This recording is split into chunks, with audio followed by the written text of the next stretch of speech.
Over the last 18 months, I've spent countless hours streamlining and perfecting the most popular dish known to Indian food lovers. Its creamy and flavorful sauce is mild, yet complex enough to satisfy beginners and connoisseurs alike. I can honestly say, as a lifelong lover of Indian food, this recipe is the best I've ever eaten. So today, I'm going to show you how I make Indian butter chicken. Most everything we're using today can easily be found in your local grocery store, with a few exceptions that you can buy on Amazon. And once you have them, they last literally forever. So first, we're going to start by preparing our chicken.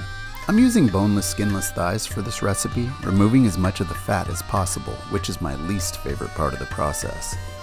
It's tedious, but it's worth it in the end because it will prevent the sauce from being greasy. Then cut the chicken into 1-inch cubes and place them into a large bowl while we move on to the next step. The marinade. Essentially, the combination of yogurt and spices we're using creates a tandoori chicken marinade, even though we're not going to actually use a tandoor, the oven that gives the chicken its namesake. Once all the spices are added, stir until the ingredients are combined together before adding the chicken. And then, make sure to coat the chicken evenly so that our creamy yogurt marinade can penetrate every piece with that rich tandoori flavor.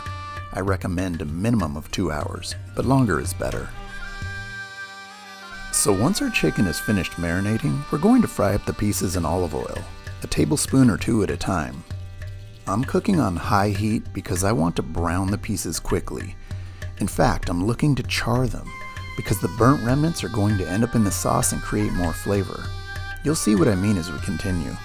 You'll probably be working in batches, and with each new batch you can add another drizzle of olive oil. And as you go, the pieces will get darker quicker because of the cooked-on yogurt coating the bottom of the pan, until finally you'll have a plate full of beautifully charred chicken pieces. Next, we're going to add our ghee, or clarified butter, which is why people call the dish butter chicken. But traditionally it's known as Murgh Makhani, or chicken makhani as I've always known it. Historically, the dish was first developed in the 1950s in an old Delhi restaurant where leftover tandoori chicken was mixed in a tomato gravy rich in butter. It wasn't until 1974 that a recipe for Murgh Makhani was first officially published, and ever since, the popular dish has spread throughout the world in many variations and for many unexpected uses, such as pizza sauce, poutine, wraps, and even pie filling.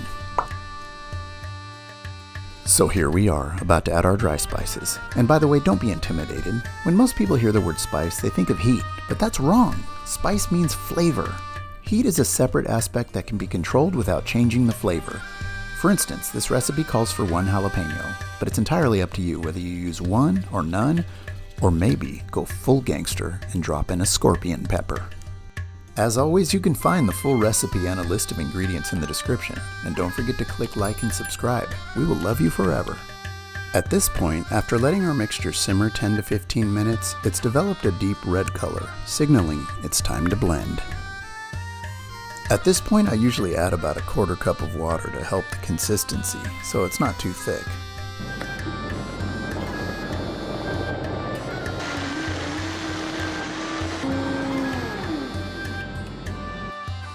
Now I pour the sauce back into a pan, trying not to waste any of it. Sometimes I even add the heavy cream into the blender and lightly rinse it to help get every last precious drop. These are my own little tricks I've developed through trial and error. And I do it for you, so you don't have to. But in the end, cooking is supposed to be fun, more art than science. As long as you have your tools, your canvas and paints, the rest is up to you. So if you come up with ways to improve, we'd love to hear it. Post your comments. By the way, this last spice, fenugreek, it has this sweet, nutty flavor that just finishes this sauce perfectly. And finally, when all the ingredients have come together to create the rich, creamy, exotic-smelling tomato gravy, it's time to add our chicken back into the pan, allowing all the cooked-on spices to release their flavor. If you've ever been to a traditional lunch buffet on a Sunday afternoon in one of those tucked-away restaurants in Little India Town, this is what you're smelling. 6,000 years of history. India is more than just Hinduism and helplines. It has a rich tradition of food and culture with a diverse heritage made up of many religions, languages, and culinary styles, and producing a staggering 75% of the world's spices. So the next time you catch a whiff of what you think is BO on the street, realize the person you're accusing could just be someone who has mastered this recipe. Heck, it could even be me. Oh yeah. So give this recipe a try and let us know what you think in the comments. And once again, thanks for watching.